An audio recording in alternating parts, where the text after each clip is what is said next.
Assalamualaikum warahmatullahi wabarakatuh. Ketemu lagi untuk pertemuan keempat ini, kita membahas tentang proses berpikir. Mari kita lihat, untuk proses berpikir tentunya ada peranan akal, di mana akal mengendalikan pemenuhan potensi hidup, keperluan fisikal dan naluri. Nah, yang membedakan kita dengan makhluk lainnya adalah akal, sehingga mempergunakan akal atau mengendalikan akal itu merupakan salah satu peranan manusia untuk menjadi lebih baik. Nah, definisi akal sendiri adalah kemampuan memahami hakikat fakta yang diserap oleh panca indera. Dari akal kita itu akan dipengaruhi oleh apa yang kita lihat, apa yang kita dengar, apa yang kita baca, dan apa yang kita rasa. Jadi disitulah akal akan berpikir dari panca indera yang biasa kita gunakan.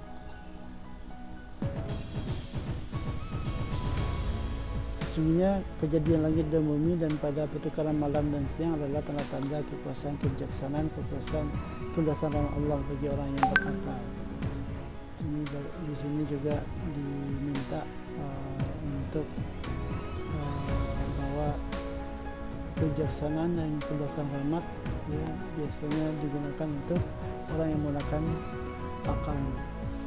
Nah, secara ilmiah akal itu perkembangannya mulai dari minggu pertama, minggu kedua sampai besar itu melalui beberapa tahapan, sehingga bisa digunakan untuk bekerja atau berpikir dengan baik. Misalkan kalau Anda berumur dari 1 sampai 5 atau balita, itu memorinya masih memori di alam bawah sadar, sehingga Anda mungkin tidak mengingatnya, tapi Anda bisa di alam bawah sadar Anda itu sudah tersimpan memori. Contohnya di dalam berbicara. Di dalam berbicara Anda dari umur 0 sampai 5 Anda sudah mulai belajar tahap berbicara, di mana otak Anda menyimpan kosakata untuk bisa berbicara, sehingga Anda mampu berbicara dengan baik pada umur 5 tahun. Baru pada di atas 5 tahun Anda sudah mulai banyak mengingat proses yang ada dalam diri Anda, sehingga memori Anda bisa digunakan dengan baik. Komponen berpikir, komponen berpikir itu ada sense, ada sign, ada taste, ada smell, ada touch, ada hearing. Jadi bahwa apa yang kita rasa, apa yang kita lihat, apa yang kita cium, apa yang kita sentuh, dan apa yang kita dengar, ditambah lagi apa yang kita baca, itu yang akan mempengaruhi pola pikir kita. Metode berpikir rasional dan ilmiah.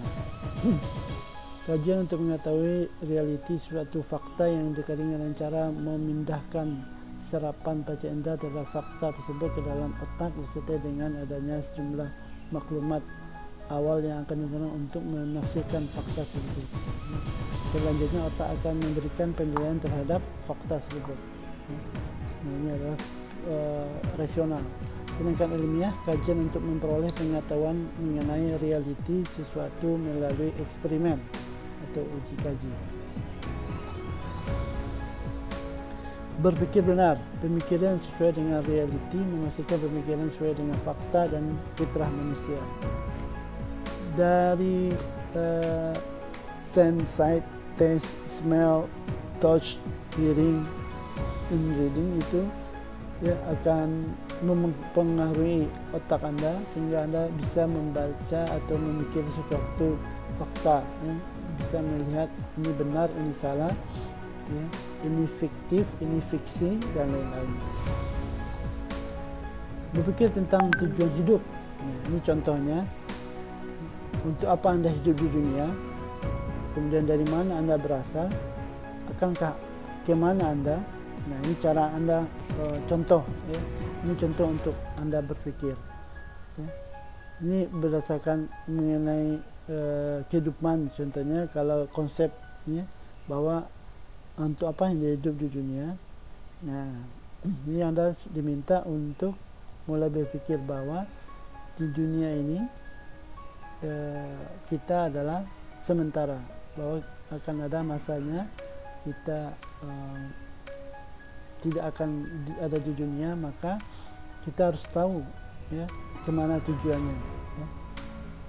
Kalau kita berasal, itu Anda sudah memain bahwa kita berasal dari kalau asal awalnya dari Nabi Adam, kemudian dari orang tua Anda menikah, kemudian Anda lahir, kemudian, ya, tujuan hidup Anda akan kemana, ya, ya, pasti ada akhirat, ada neraka, dan ada surga. Nah, itu contoh Anda berpikir, ya, tujuan hidup, ya.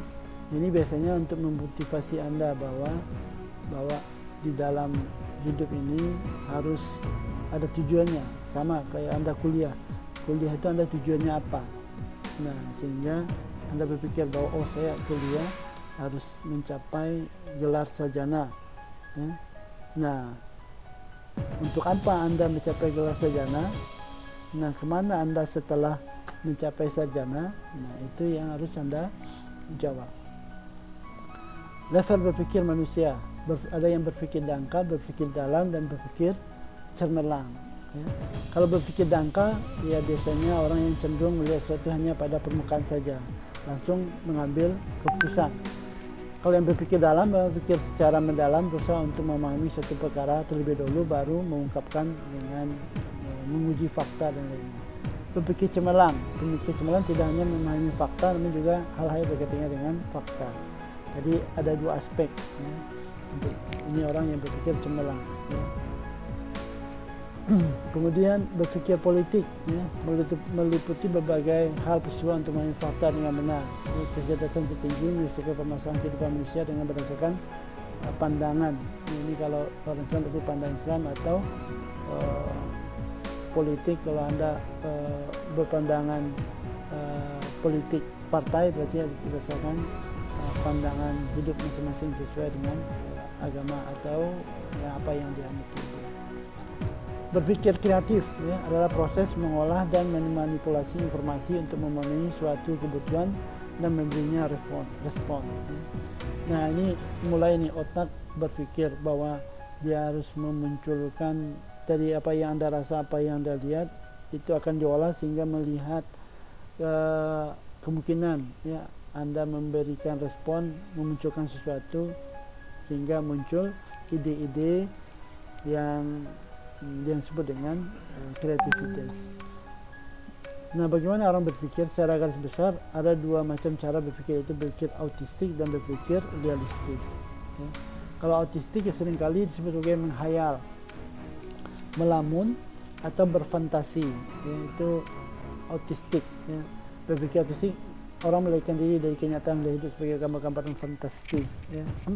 Biasanya ini semua manusia pernah mengalaminya, bahwa Anda mungkin menghayal atau melamun, ya, atau berfantasi terhadap sesuatu, kemudian itu bisa melampaui apa yang ada di dunia nyata sehingga Anda berfantasi. Nah, ini biasanya kalau orangnya kreatif, maka dia akan berfantasi mengenai dia akan menulis tulisan apa yang dia fantasikan, kemudian dia mulai menyusunnya secara sistematis sehingga bisa ditulis atau dicurahkan ke dalam bentuk buku atau tulisan lainnya. Kemudian berpikir realistis, ya, sebagai nalar. Reasoning itu berpikir secara logis berdasarkan fakta yang ada, menyelesaikan dunia nyata serta semua dalil pendukungnya. Ini orang yang realistis berpikir, ya. Tujuan berpikir kreatif, ya. Paling ada 3 tujuan yang ingin dicapai melalui berpikir kreatif, itu mengambil keputusan, ya, di mana memecahkan persoalan, problem solving, menciptakan gagasan baru, create idea, jadi di dunia sekarang ini orang kreatif ini sangat dibutuhkan karena akan muncul beberapa ide atau mungkin usaha atau model lain dari sebuah bisnis yang diharapkan bisa memunculkan model baru dari yang berpikir kreatif. Nah, dalam decision making ada 3 ciri, yaitu keputusan adalah hasil suatu usaha intelektual. Keputusan melibatkan alternatif, melibatkan tindakan nyata. Itu decision making. Nah, ada 6 tahapan dalam problem solving, itu identifikasi masalah, menggali ingatan, memahami situasi, mencari jawaban dan kesimpulan, mencoba penyelesaian mekanis, menemukan pemecahan masalah. Faktor yang mempengaruhi problem solving: faktor personal, faktor situasional, dan faktor sosiopsikologi. Sifat create idea berpikir kreatif melibatkan menghasilkan respon atau gagasan yang baru, bersifat personal biasanya. 5 tahap berproses berpikir kreatif: orientasi, reparasi, eliminasi, dan verifikasi. Orientasi itu perumusan masalah, reparasi mengumpulkan informasi yang relevan, inkubasi istirahat sejenak menghadapi masalah informasi yang diperoleh, kemudian mendapatkan ilham dan mengujinya. Faktor yang mempengaruhi berpikir kreatif: kemampuan kognitif atau kecerdasan, sikap yang terbuka, sikap yang bebas. Sampai di sini pertemuan kali ini. Mudah-mudahan semuanya bisa memahaminya dan jangan lupa mengerjakan tugas serta kuisnya. Assalamualaikum warahmatullahi wabarakatuh.